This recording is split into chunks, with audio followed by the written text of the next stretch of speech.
Oras na umuwi kami ay diniretso ni Lander ang kanyang big bike sa isang amusement park.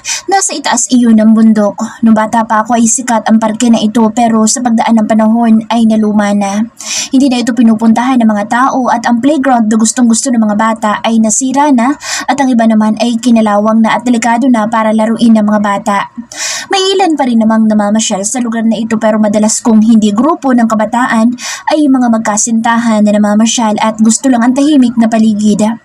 Nang ihinto ni Lander ang kanyang motor sa isang bakanteng lote sa tabi ng isang malaking puno, ay hinubad ko ang helmet. Sumasabay sa hangin ang buhok ko kaya feeling ko ay mukha na akong bruha. Bakit dito tayo? Kanina pa kita tinatanong ko bakit hindi pa tayo umuwi ah? Itinaas ko ang isang kamay para saluhin ang buhok. Bala ko nang magpuyod. Hindi ako sinagot ni Lander at nagubad ito ng kanyang helmet. Isinabit niya lang iyon sa handle grip. Nauna itong bumaba ng kanyang motor at napasinghap na lang ako sa gulat nang basta lang itong humawak sa bewang ko at sa mabilis na pangyayari ay maingat ako nitong ibinaba. Kaya ko naman bumaba, hindi mo na kailangan pang gawin ito. Tinaasan ko ito ng isang kilay. Nakakailang hawak na ito sa akin. Nagkibit balikat lang ito. Ang hilig nitong hindi sumagot kapag nasisita ko. Nakakainis lang dahil para ako nagsasalita sa hangin. Inabot ko na lang sa kanya ang helmet na gamit ko at sa isang handle grip ay isinabit niya ang helmet na ginamit ko. Pagkaupo ko ay mabilis kong pinuyod ang buhok ko kahit walang suklay-suklay. Malapit na mag-alas 8 ng gabi.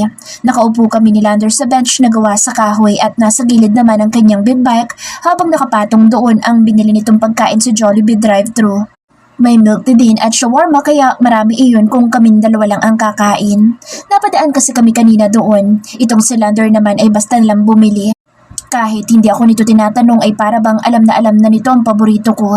Kung sa bagay nabanggit na pala ni Trisha ang paborito kong pagkain.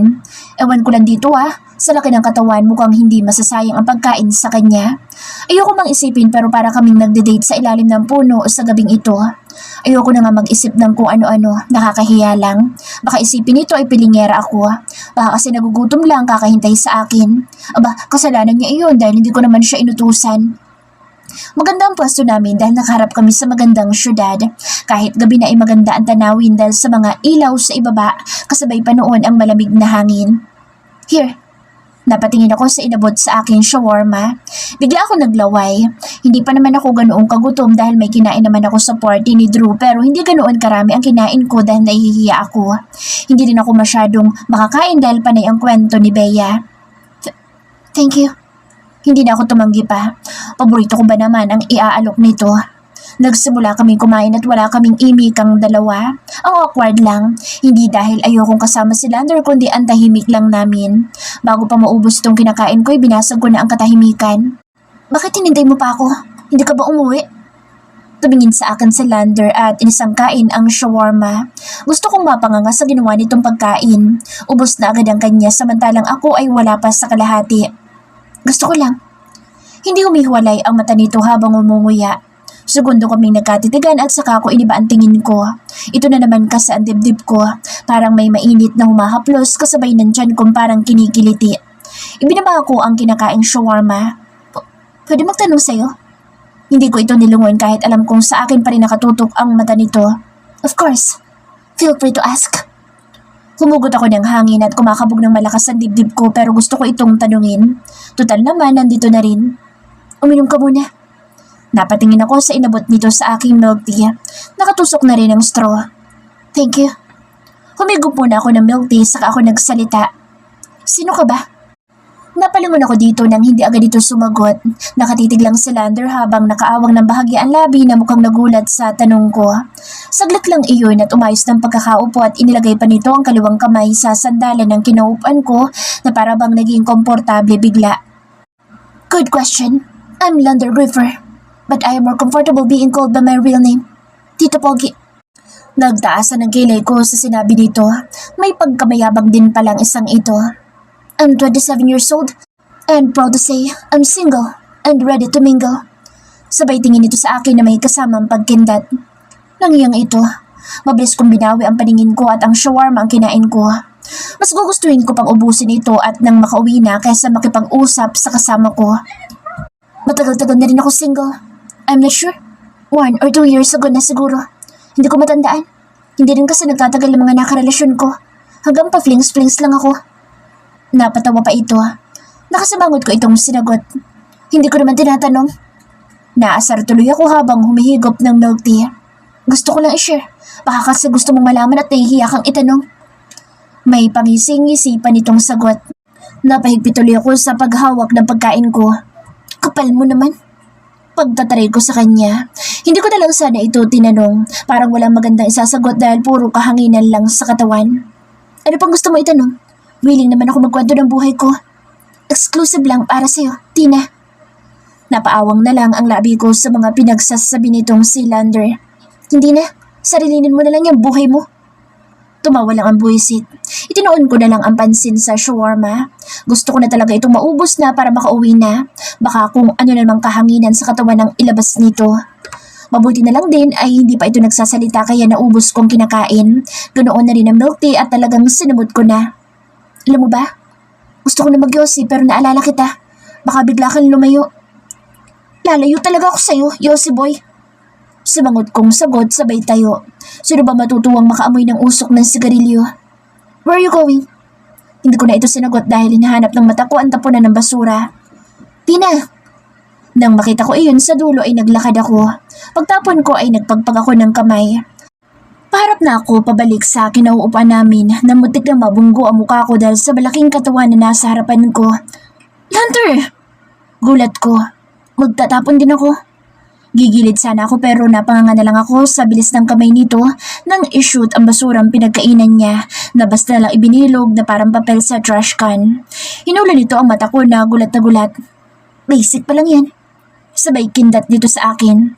Halos manuyo ang lalamunan ko sa pagkindat nito.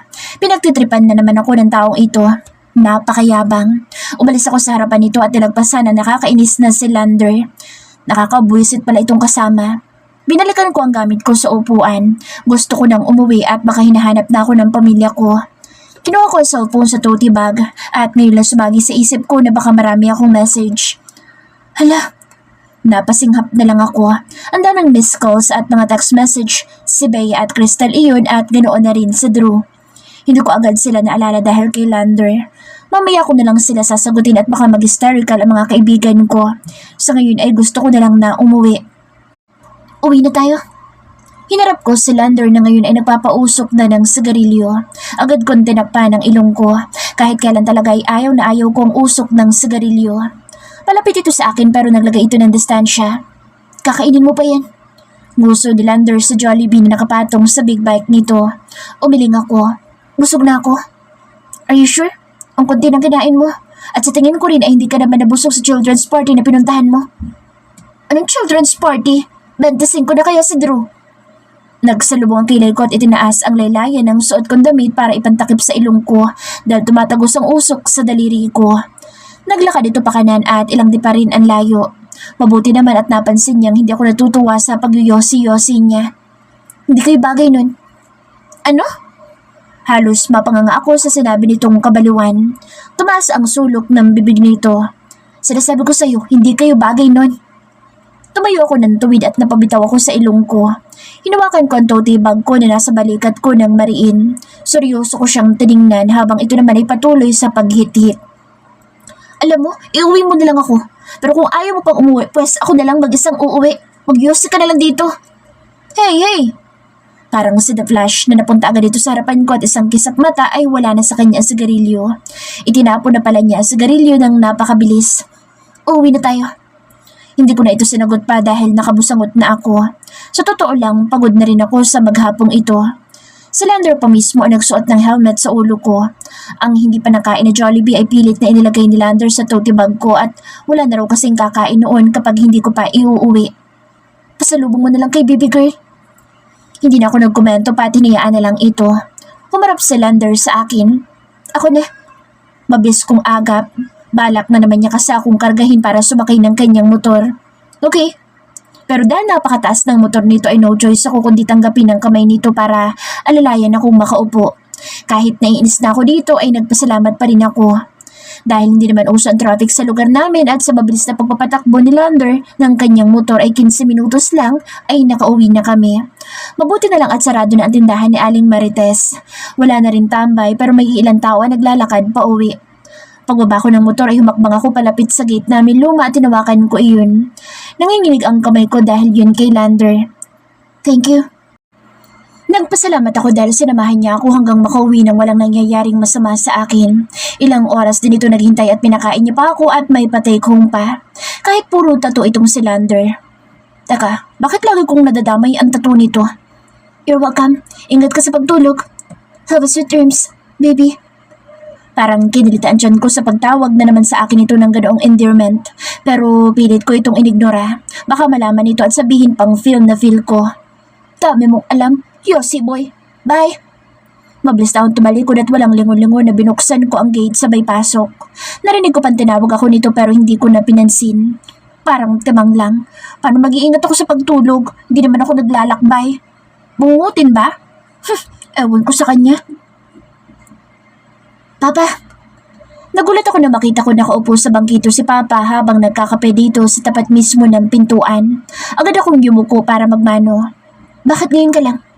Mahinahon lang ang boses ni Papa. Hindi tunog galit pero ramdam ko seryoso sa boses nito. Kinabahan ako ng konti. Pasensya na po Papa. Napasobra ako ng oras sa birthday na pinuntahan ko. Napayuko ako. Bigla akong nahiya. Inintay ako dito mismo ni Papa na dapat sa ganitong oras ay nagpapahinga na ito. Kahit matagal nang naoperahan si Papa ay kailangan niya pa rin magpagaling ng husto dahil may mga gamot pa rin itong iniinom. Pagod pa ito sa maghapon dahil sa bukid. Bumuntong hininga lang si Papa at tiningala ako.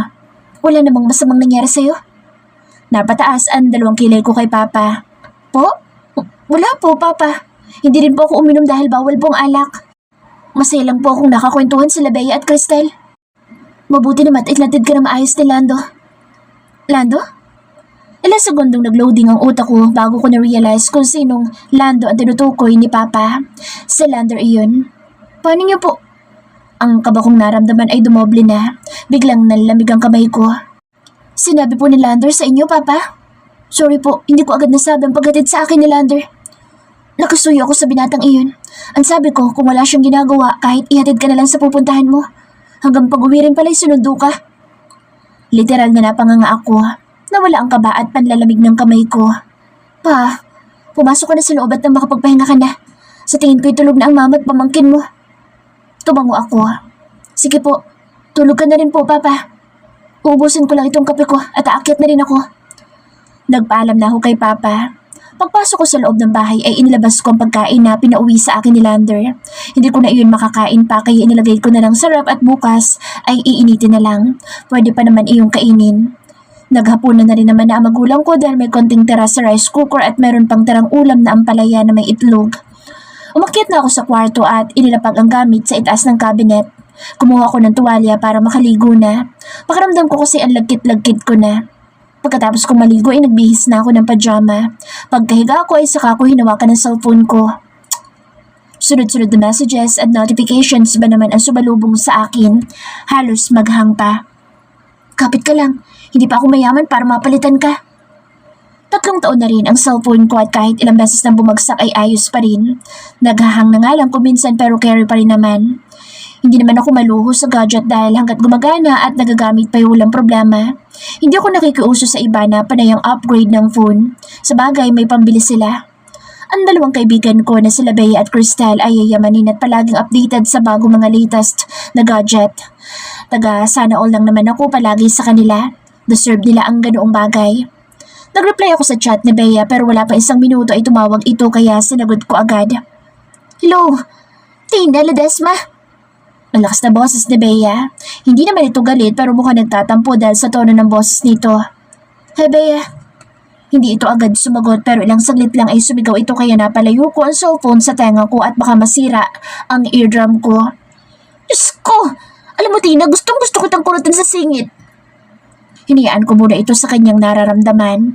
Kahit sino naman ay maiinis kapag umalis ng birthday party nang walang paalam. Si Lander naman na may kasalanan noon. Sorry naman. Wala sorry. Halos mabaliw ako kakahanap sa'yo kanina. Halos lahat na ata ng tao do'y pinagtatanong ko na pero walang nakapansin sa'yo doon. Super nasad pa naman sa Drew dahil sa'yo, Tina. Bigla akong nakonsensya. Sorry. I-chat ko na lang siya ngayon. Nakagat ko tuloy ang kumot na nasa katawan ko. Ay naku, basahin mo yun. Pasahin talaga? Hindi naman ako entertainer. Mabuti na lang natanong ko si Manang. Ang sabi niya ay may sumundo daw sa'yo lalaki. Totoo ba yun? Natampal ko na lang ang noo ko. Diyos ko, hindi ako pwede magsinungaling dahil totoo naman iyon. Yes. Oh my God! Napapikit ako sa malakas na dili ni Bea. Bea naman! Hinintay ko munang kumalma si Bea.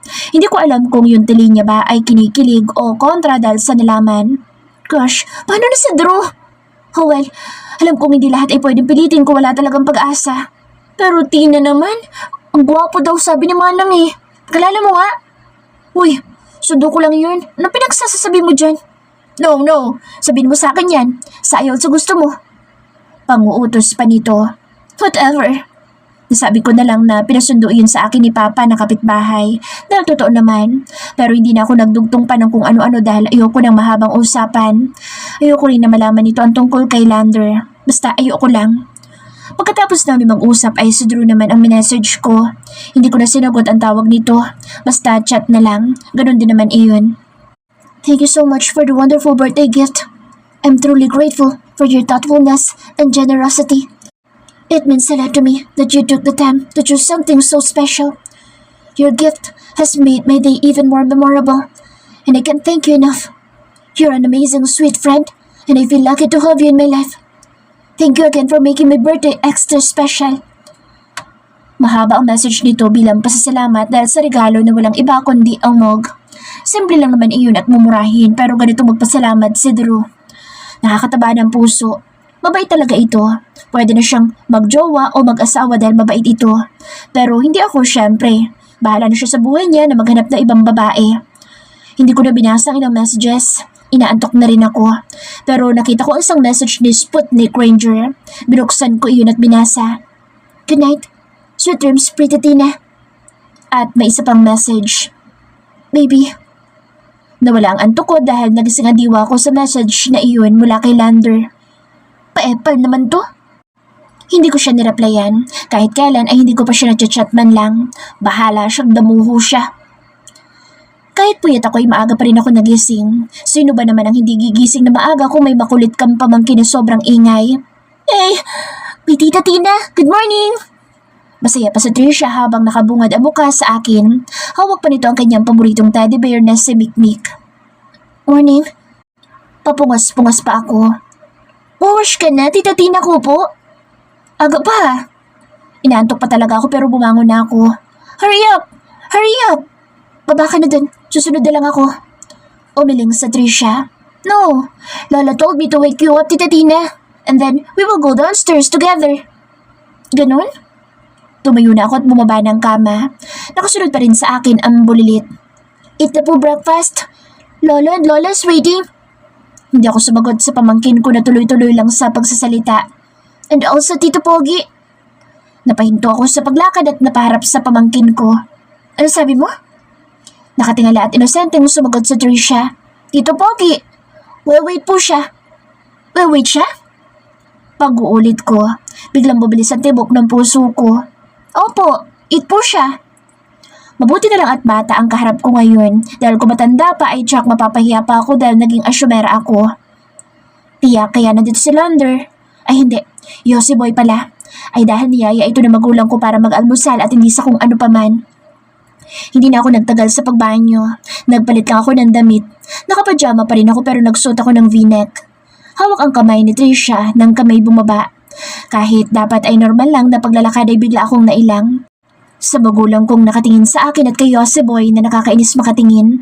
Pero in fairness, super fresh ng itsura nito ngayon. Nakasuot lang ito ng white t-shirt pero solid naman ang dibdib na bumabakat sa suot nito. Mahilig ata talaga itong manadya ng marupok. Gwapo niya rin ngayon tapos ang tato. Ayoko na lang mag-talk. Mukhang kulang ka pa sa tulog anak ah. Biglang salita ni Mama. Napakamot na lang ako sa ulo. Totoo naman kasi. Pinagitnaan ni Mama at Papa si Trisha kaya tulad ng dati ay magkatabi na naman kami ni Lander. Habang nakaharap sa magulang ko. Mukhang bagong ligo at super bango pa ng katabi ko ngayon. Hindi ata uso sa kanya ang maging mapangit at mabaho. Samantalang ako'y naghilamos lang at nag-toothbrush. Nagpalit lang ng damit dahil nabasa nung maghilamos ako. Ako mukhang dugyot tapos si Yossi Boy super bango at mukhang expensive. Wow, my favorite! Masayang-masaya pa si Tricia sa ulam nitong itlog. Kumuha ko ng tasa para magtimpla ng kape. Ipagtimpla mo rin ng kape si Lando, anak. Biglang salita ni Papa. Tumingin ako saglit kay Papa at kasunod noon ay kay Lander na. Gusto mo magkape? Mahina akong pag-alok. Sure. Mabilis na pagtango nito. Ipinagtimpla ko ito ng kape at mukhang ayos na malalasa na ginawa ko dahil nakangiti ito habang nagpapasalamat sa akin. Ang awkward lang dahil nasa harapan ko ang magulang ko. Para akong robot, tuloy na kumakain, habang si Papa at Lander ay nag-uusap habang kumakain.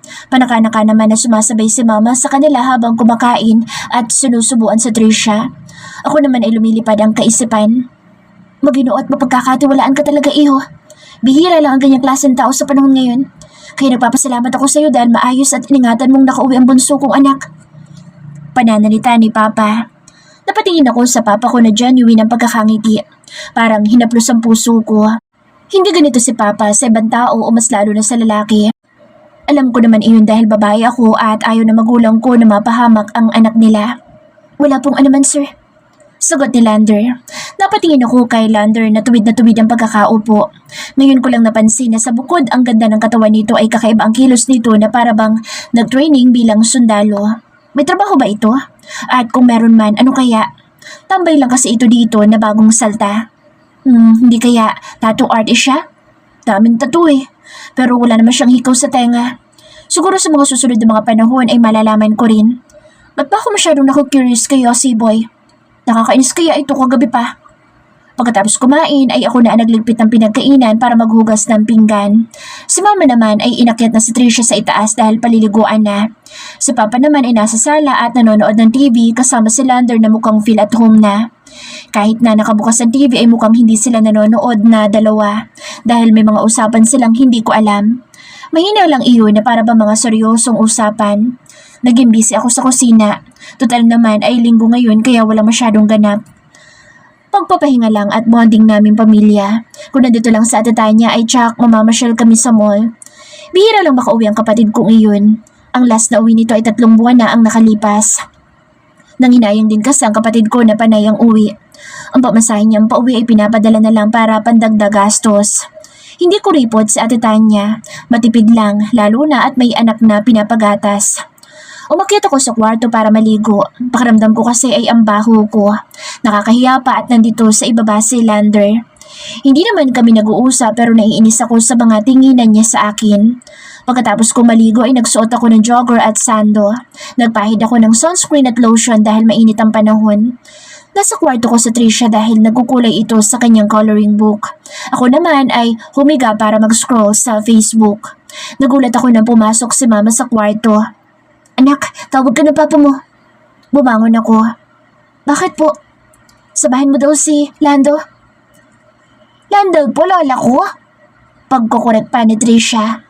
Tumawa lang si Mama at tinapos ang ulo ng kanyang apo. Ay, sorry po, namali si Lola. Patawa-tawa naman si Tricia. Samahan mo si Lander. Nagsalubong ang kilay ko. Saan po? Nagbabalak pumuntang palengke doon sa bayan. Pero bakit kasama pa ako? May motor naman siya, Mama. Lokong Yossi Boy na yun. Magpapasama pa sa akin. Eh, ang tanda-tanda na. Hindi naman maliligaw kung magtatanong. As if maloloko ito. Eh, tattoo pa lang nito matatakot na kung sino man na magbabalak namang scam sa kanya. Hindi ko nga rin alam. Hala, sige, bumaba ka muna at kayo na mag-usap na tatlo. Dito na ako para may kasama itong apo ko. Wala na akong nagawa kundi ang bumaba ng hagdan. Mabilis pa sa mata ng agila ang mata ni Lander na nakatingin sa akin. Uisit na Yossi Boy na ito. Tama-tama anak.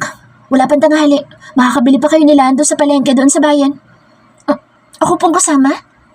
Paninigurado ko. Kay Papa lang ako nakatingin at hindi kay Yossi Boy na kung makatingin talaga ay para kang hinihigop. Oh, para mabili nyo na maayos sa mga rekadong bibilhin. Hindi naman kayo magtatagal sa bayan.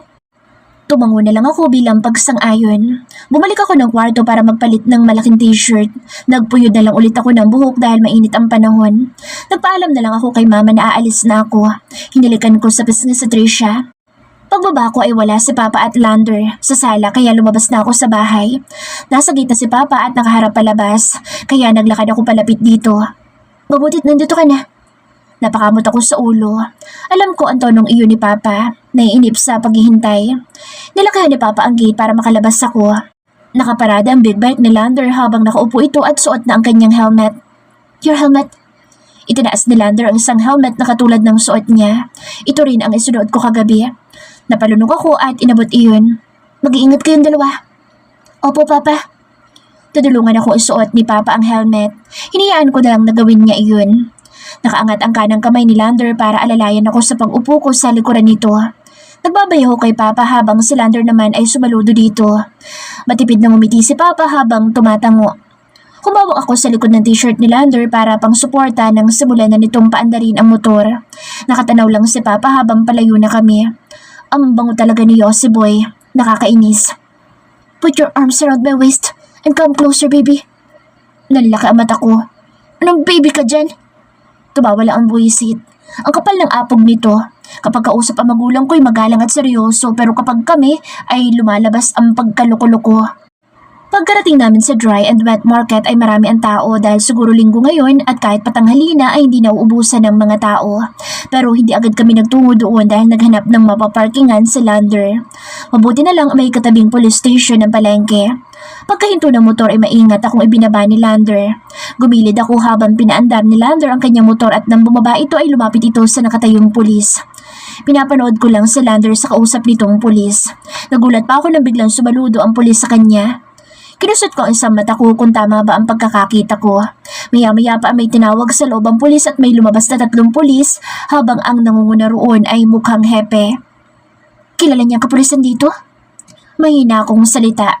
Pumasok ang mga pulis kasunod si Lander. Ako naman ay naiwan na parang nakalimutan na ata ako ni Yossi Boy. Akala ko ba'y mamamalengke kami?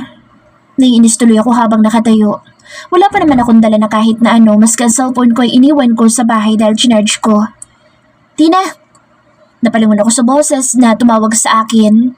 Nagsalubong ang kilay ko at nagulat ako kung sino iyon. Si Neil na nakilala ko kahapon. Halos patakbo ito lumapit sa akin habang nakangiti. Hi, what are you doing here? Pawisan ang noo ni Neil. Ang simple na suot nitong polo shirt at maong short at naka-running shoes at naka-earpods pa ito. Hello? Ngumiti rin ako sa kanya. Mamamalengke lang. Tumango ito at gumilid para tumabi sa akin. Alone? Tanong nito. Umiling ako. May kasama ako. Ikaw? Ako lang. Napadaan lang ako sa isang store. Pauwi ka na? Napatingin ako sa kamay nito nang hawakan nito ang susi na nakasabit sa may belt. Yes. Nakipark lang ako dito. Nagulat ako nang tumunog sa may likuran ko ang isang magandang sasakyan. Hindi ko na iwasan na mamangha. Nagkukwentuhan kami ng konti. Kung gusto mo, hintayin ko na kayo nakasama mo. After niyong mamili, ihatid ko na kayong pauwi. Ha? Naku, wag. Thanks for your offer, but I declined it. Malamig pa sa yelo ang boses nang walang iba kundi sa Lander. Napasingap ako sa mukha ni Lander na sobrang seryoso at halos hindi maipinta ang mukha. Hindi ko siya namalaya na nakalapit. Napaharap ako kay Neil na maramdaman ko sa lukuran si Lander. Pakiramdam ko ay referee ako dahil nasa gitna nila akong dalawa. Pero mas mukhang may lamang si Lander dahil sobrang tangkad nito at sobrang laki pa ng katawan. Habang si Neil ay matangkad rin naman pero hindi ganoong kalaki ang katawan. Hindi naman payat pero sakto ang build ng katawan sa height nito. Parehas silang gwapo at mabango. Nasobrahan nga lang kay Lander dahil walang tapon maski tattoo nito. Grabe ka, Tina, pinagkumpara mo pa talaga ang dalawa. Mukhang nagulat si Neil pero sandali lang iyon at nakipagtitigan kay Lander. Tumikim ako ng malakas at pakiramdam ko'y nagkaroon ng lamig sa kapaligiran. Kwan? Pati ako'y nataranta. Ang itsura ba naman kasi ni Lander ngayon ay mukha ng mabangis. Lander, si Neil, nakilala ko kahapon sa birthday party ni Drew. Pagpapakilala ko. Neil, si Lander kapitbahay ko. Bumaba ang mata ni Neil. Really? Siya ang kasama mo ngayon? Mahinahon ang pagkakatanong ni Neil pero alam kong hindi nito inaasahan ng kasama ko. Bahagi akong tumango at ngumiti ng maliit. Hindi dapat ako mahiya dahil hindi naman kami close ni Neil. Oo. Nice to meet you. Itinaas ni Neil ang kamay para makapagkamay. Me too. Wala man lang ekspresyon na mukha ni Lander. Tinanggap ni Lander ang pakikipagkamay ni Neil. Nahiya tuloy ako na bigla magpaalam si Lander sabay hawak sa aking bewang. Alam ko nagulat si Neil pero hindi na nakapagsalita dahil porsado na akong inilayo kaya itinaas ko na lang ang kamay at nagpaalam na dito. Sa bilis ng lakad ni Lander halos patakbo na ang ginawa ko. Ang hahaba ba naman na magkabilang binti at bawat hakbang nito ay 2 hakbang na sa akin. Pagkarating namin ng palengke ay hindi binitawan ni Lander ang kaliwang kamay ko. Salubong ang kilay ko nang humarap dito. Pwede mo na akong bitawan? Seryoso naman itong tumingin dito sa akin. Nalingat lang ako may umaaligid na agad sa'yo. Anong pinagsasasabi mo? Hindi ko nagustuhan ang sinasabi nito. Hahawakan kita. Ayoko. Bitiwan mo nga ako. Nagkatitigan kaming dalawa.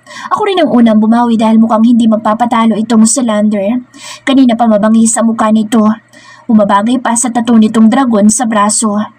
Binawi ko ang kamay ko at mabilis na tumaliko dito.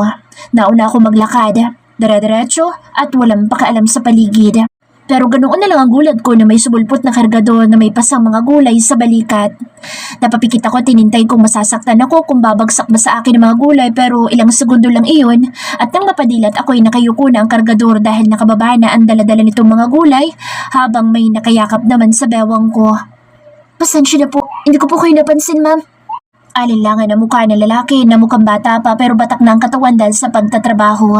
Naawa naman ako dito. Alam ko nagmamadali lang ito at kasalanan ko rin dahil hindi ako tumitingin sa magkabilang gilid. No. Ayos lang ako. Pasensya na rin. Mabilis kong sagot. Mag-iingat ka sa susunod, boy. Mahina man pero may diin ang pananalitang iyon ni Lander. Mukhang natakot ang bata pagkakita kay Lander. Yumuko ulit ito at naghingi ng paumanhin. Kaya nakonsensya na ako at ako na rin ay humingi ng paumanhin dito.